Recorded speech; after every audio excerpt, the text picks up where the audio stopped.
the main reason why I keep coming back to Dwarf Fortress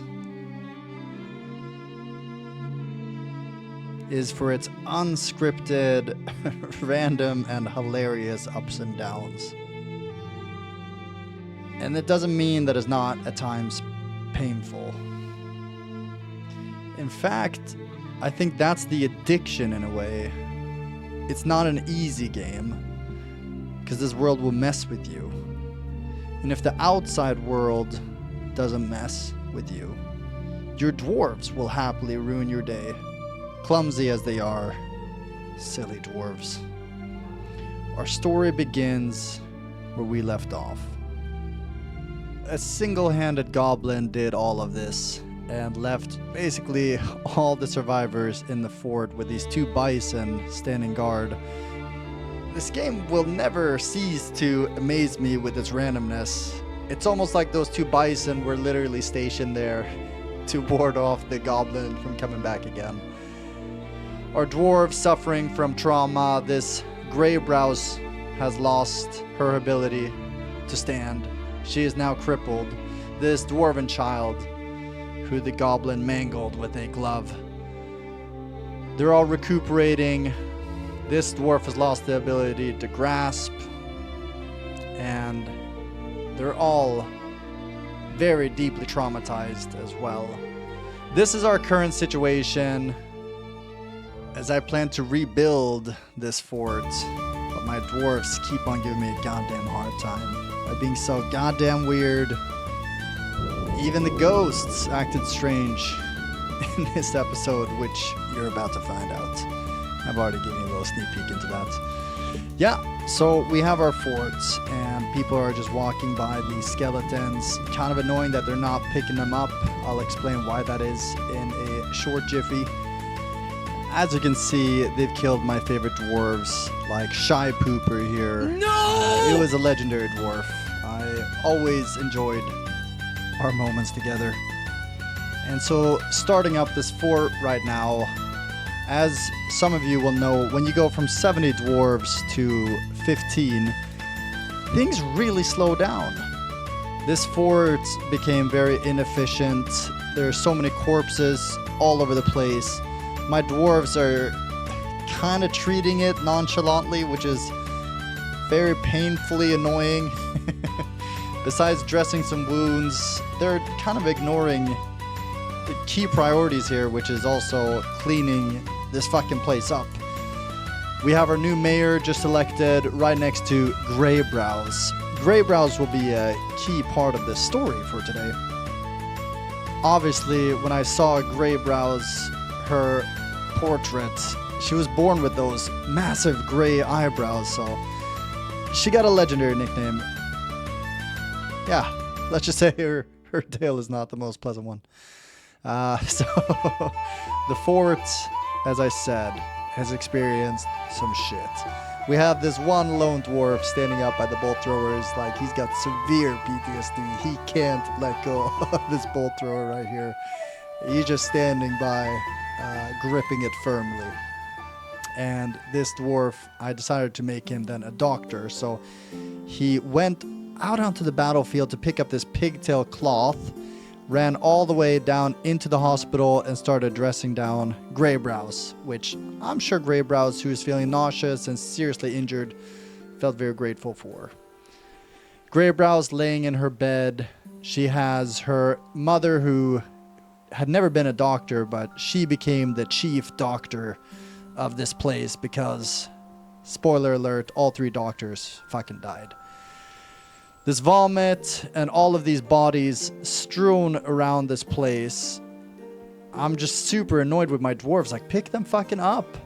Put them down below. Shy Pooper can't just lay out here. She'll haunt us by shyly pooping in some corners, and it'll be really gross when people step on it. Seriously, the ghosts in Dwarf Fortress, they get up to shenanigans, as most of you guys will know. They'll fucking throw blood all over the place. It just looks horrendous and haunt your goddamn dwarves, which is very annoying. So I took a look here at who's happiest here, and it turned out to be Greybrow. Greybrows was the one dwarf who was the most stoked. And then I saw it's because they given her some mandrake poison to drink. So she was very intoxicated. I wonder who fucking thought this was a good idea to give her the most severe type of alcohol our fort literally has. But this is what my dwarves do. I don't know why they get up to their shenanigans, but it's kind of endearing at the same time. So I saw here that the doctor needed a traction bench in order to cure the injury. Now, being somewhat of a noob still, I have around 100 hours in Dwarf Fortress, but I have no idea what a traction bench even is and how it's going to be able to cure this poor 7-year-old child and hopefully be able to help her walk with a crutch, which is a mechanic of crippled dwarves. We can't have her laying around in bed or God forbid, crawling all over the place on her hands and feet, which dwarves tend to do as well. So I see that this dwarf right now is making the traction bench and storing item in the bin. But this is when I run into what is known as the supply chain problem in Dwarf Fortress. See, this dwarf right here couldn't make the traction bench without a chain. To get a chain, you need copper. In order to make copper, you need coal. In order to make coal, you need wood. In order to get wood, you need actual productive dwarves that are going out and about and chopping down trees. You see how this full circle goes, and it's one of the painful lessons and beauties of Dwarf Fortress. But this led me to go down into the traction bench rabbit hole here. So look, it says that we need to make a chain. All right, fair enough. Go down to where the hell I do that, which is down here. Go down to the metalsmith. Try to find, like, where are the chains even? Huh. Nope. Not here. Going down the rabbit hole now of supply chain management. So, where are the chains? We have the copper bars. Is it under weapons, armor? Where is it? Ah, there it is. Forge copper chain. All right.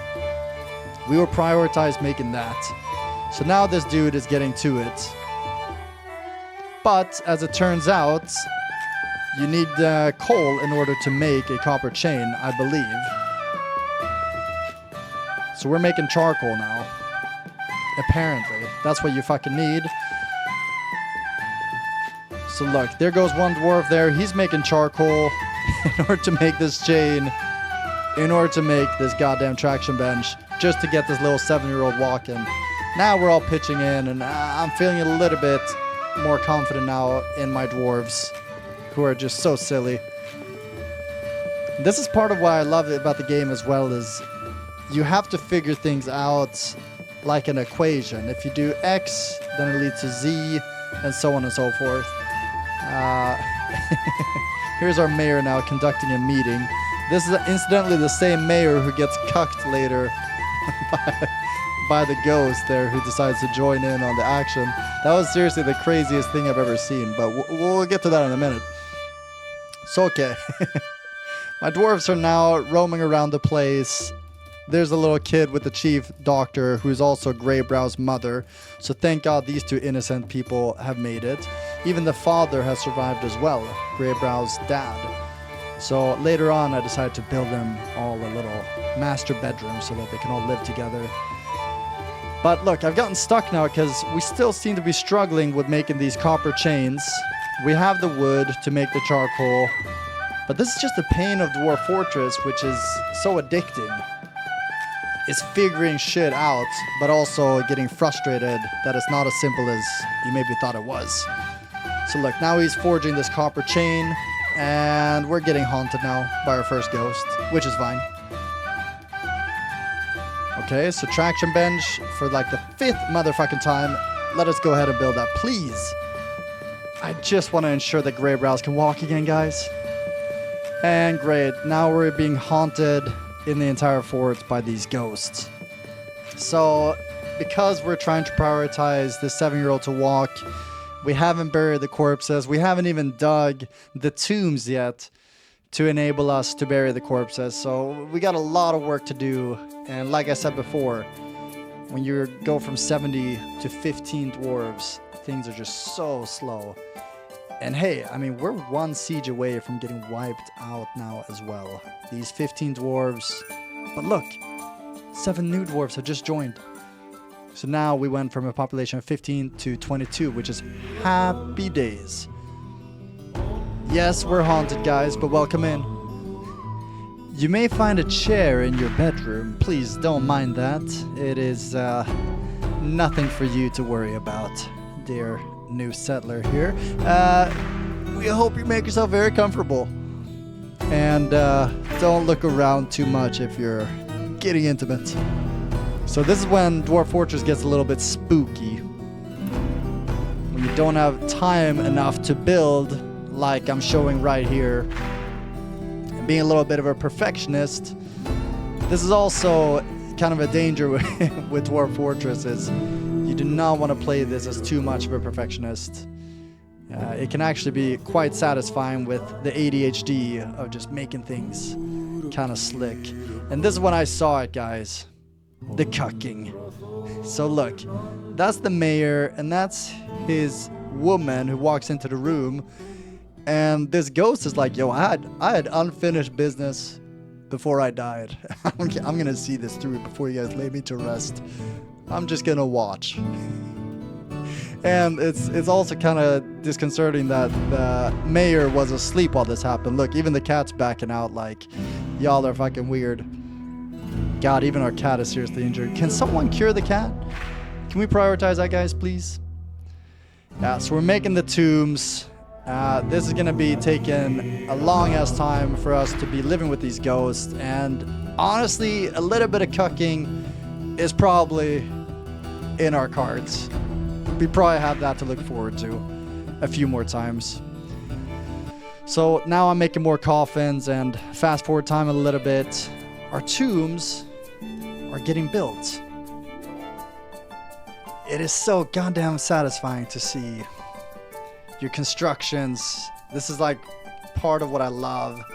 But as you'll notice right there, which I did not notice before I built this, there's fucking water right there, which means that we're probably not gonna be able to build all of these that I just spent a few moments making. Which, you know, that feels okay in my soul. Here we're now getting some traders to bring news of the world abroad. So we go take a look at the map.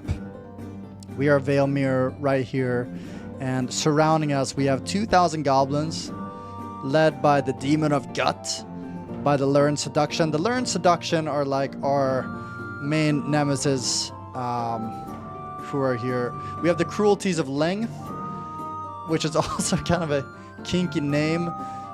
And probably the last thing that's important to notice, down here we got these bug creatures that keep on stealing our shit and occasionally throwing invasion forces at us. Here we have one of our ghosts that's now blessed this dwarf with a bucket of blood over his head. Just a prank, bro. Pretty goddamn annoying. My dwarves are just trying to do their best, but slowly but surely we're putting them one by one down to rest. So life is kind of progressing now. We have 31 dwarves. So if you'll note, we went from 15 to 22 to now 31. Slowly but surely, guys, we're getting our numbers back. And this is purely migration waves, which is happy days. The birth rate has definitely plummeted since we lost essentially everyone. And I'm sure those rumors of ghost cucking did not really go down too well with the rest of the tribe, but such is life. So what I notice here is that Greybrow has become possessed, and she is now crawling. Still cannot stand, but she is crawling her way out because she has become possessed. This in Dwarf Fortress means that she needs to make an artifact. So this is like the pinnacle of pain, because I've been struggling, as you know, with supply chain management to get her walking, and none of that was needed. She was able to crawl now to the station, and we'll see how this pans out. I read what is needed here, and it says right there, bones and bricks. In my new brain, bricks means those stone blocks. Spoiler alert, in Dwarf Fortress those two are not equal. And it turns out what Greybrows needed was, of course, clay bricks. Now, I had a clay brick station. Have I ever done clay bricks? Hell no. I've never made that. Here's the mayor now getting cucked without the ghost by his chief assistant. She's attending a meeting, but he's asleep, so you go figure. At least he's alone in his bed this time. But the new mayor of Valemere has definitely got some sick shit going on. Now we're coming to the grand conclusion. This is Greybrow's father, feeling lonely after being away from family for too long. So I felt this one in my gut and in my core, and if you've been watching my videos, you know that I love making grand bedrooms for families of dwarves. It ties in the whole organic feel and the investment of my dwarves. So I decided to go up to this bedroom right here and now ensure that both his wife, who is the chief medical doctor, she'll probably be a pretty key player, key character in this fort. I'm gonna go ahead and make these bedrooms for their 3 kids, one of them being Grey Dwarf. At the time of this creating of bedrooms, I thought that Grey Dwarf she was probably gonna be a crutch-walking legendary artifact maker. But as you can probably tell by where this is all going, it's far from the case, because Dwarf Fortress had one last fuckery thing to give me. This guy, look at his bushy, maney hair. His new nickname is Bushy. I'm true to my word. I go around, I see anything unique about my dwarves, and I need to give them a homie nickname, like Shy Pooper, for instance. Don't worry about my mod list. So Bushy is going around here carrying various limbs. We're finally, now that we got our population back, we're finally burying all of these fallen dwarves. I go check back in with Greybrows. She's working, she's walking around, and now I see, though, stricken by melancholy. Oh fuck. So Greybrows did not have the items that she needed. This is when I realized, when it dawned on me, unfortunately she needed mud bricks, and then she fucking died, guys. So you tell me I spent all this time figuring out supply chain management for traction benches. This is why Dwarf Fortress is so painful at times. You go through all these lengths, you try to do all these different things, and it'll just throw blood over your head by killing off a dwarf that you worked so painstakingly hard to fix, for instance. Or you elect a new mayor, you assume he's gonna be a clear conscience, not involved in some weird ass fuckery, and he goes and does cucking with ghosts. It just, you can't script Dwarf Fortress. It's so painful, but it's also why I keep on coming back. It's like the spicy food. It's an acquired taste. It's an addiction. I'm all here for it. To be continued.